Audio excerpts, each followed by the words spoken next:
Halo semuanya, kembali lagi bersama saya Griselda Tania Tinu. Di video kali ini saya ingin membahas mengenai daya guna atau kebergunaan.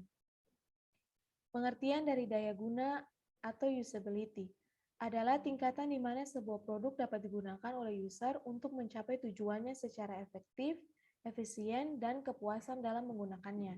Daya guna sendiri merupakan salah satu faktor yang digunakan untuk mengukur sejauh mana penerimaan pengguna terhadap produk sistem yang digunakan dan bersifat subjektif.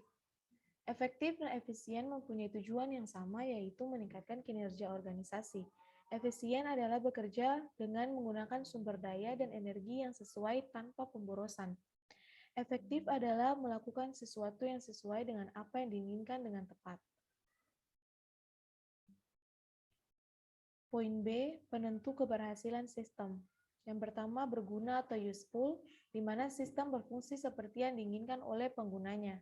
Kemudian dapat digunakan atau usable, di mana sistem yang mudah dioperasikan. Kemudian digunakan atau used, sistem yang memotivasi penggunanya untuk menggunakannya, menarik dan menyenangkan. Poin C, komponen penentu daya guna. Kemampuan untuk dipelajari atau learnability merujuk kepada kualitas sistem apakah mudah untuk dipelajari dan digunakan. Sudah menjadi rahasia umum bahwa pengguna tidak suka menghabiskan banyak waktu untuk mempelajari cara sistem kerja. Kemudian efisiensi, menunjuk kepada cara kerja yang dilakukan oleh sistem untuk mendukung pengguna dalam pekerjaannya. Contohnya pada mesin penjawab otomatis dengan sistem surat suara. Kemudian mudah diingat, menunjuk kepada kemampuan mudah diingat lagi alurnya setelah tidak digunakan lagi dalam jangka waktu tertentu. Kemudian kesalahan dan keamanan, di mana melibatkan perlindungan kepada pengguna terhadap kondisi dan situasi yang tidak diinginkan dan berbahaya.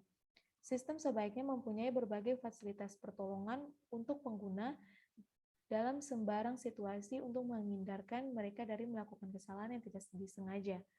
Untuk membuat sistem berbasis komputer yang aman dari beberapa hal yang ditakutkan pengguna, antara lain perlunya menghindarkan dari kesalahan yang serius, tidak meletakkan button keluar atau hapus berdekatan dengan button simpan. Kemudian menyediakan fasilitas recovery ketika pengguna melakukan kesalahan. Contohnya undo dan ketika kita mau menghapus. Kepuasan merujuk kepada suatu keadaan di mana pengguna merasa puas setelah menggunakan sistem tersebut karena kemudahan yang dimiliki oleh sistem. Dengan kata lain, semakin pengguna menyukai suatu sistem, secara implisit mereka puas dengan sistem yang dimaksud. Poin D, menguji daya guna. Proses untuk mengukur karakteristik interaksi manusia komputer dari sebuah sistem, kemudian untuk mengidentifikasi kelemahan-kelemahan antarmuka sehingga perancang dapat memperbaikinya secara tepat. Kemudian dapat dilakukan secara informal maupun menyeluruh, dari biaya sangat murah sampai mahal. Kemudian menurut Hilbert dan Brad Mills, uji formatif di mana memberikan umpan balik ke perancang sistem terhadap rancangannya. Kemudian uji sumatif di mana memberikan penilaian terhadap produk jadi untuk mengukur peningkatan yang telah dilakukan terhadap produk sebelumnya atau untuk membandingkannya dengan produk sejenis dari perusahaan lain. Poin E, sistem yang berdaya guna. Pembahasan dan pengujian daya guna yang dilakukan dengan benar akan memberikan kepuasan terutama dari sudut penghemat biaya pembangunan sistem. Sistem yang memiliki daya ini mengurangi biaya pelatihan, support konsum, dan meningkatkan kepuasan pengguna. Poin F, cara uji kebergunaan, di mana ada pemilahan kartu, evaluasi heuristik, dan evaluasi uji skenario. Poin F, evaluasi heuristik, di mana poin ini mengeksplorasi sistem, mengidentifikasi masalah kebergunaan, mengklarifikasikan setiap pelanggaran atas satu atau lebih prinsip kebergunaan. Pada tahapan persiapan, penguji perlu menyiapkan 2 dokumen. Satu dokumen berisi ringkasan proyek yang menjelaskan tujuan, calon pengguna, dan pola penggunaan yang diharapkan, dan dokumen kedua berisi daftar heuristik. Poin G, daya guna heuristik. Dialog yang sederhana dan alami user interface mestilah seringkas mungkin dan bersifat natural dialog. Setiap dialog seharusnya menghindari perintah-perintah yang tidak perlu dan tidak ada hubungannya dengan interface. Berbicara dengan bahasa pengguna dialog seharusnya menggunakan bahasa yang mudah dimengerti oleh user. Kemudian mengurangi beban ingatan pengguna user tidak seharusnya dibebani untuk mengingat atau menghafal pada saat berinteraksi dengan sistem. Konsisten user interface yang konsisten terlihat dalam menampilkan suatu interface yang menghindarkan user dari kesalahan saat menggunakan suatu perintah atau fungsi.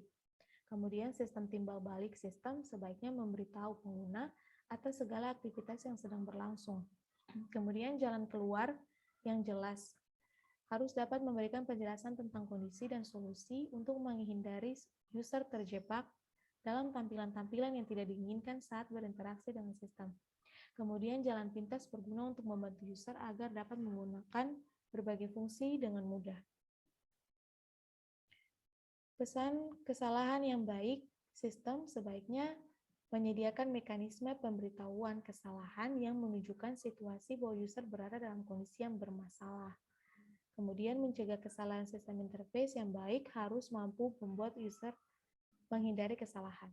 Bantuan dan dokumentasi merupakan kemudahan yang diberikan dalam kebanyakan sistem.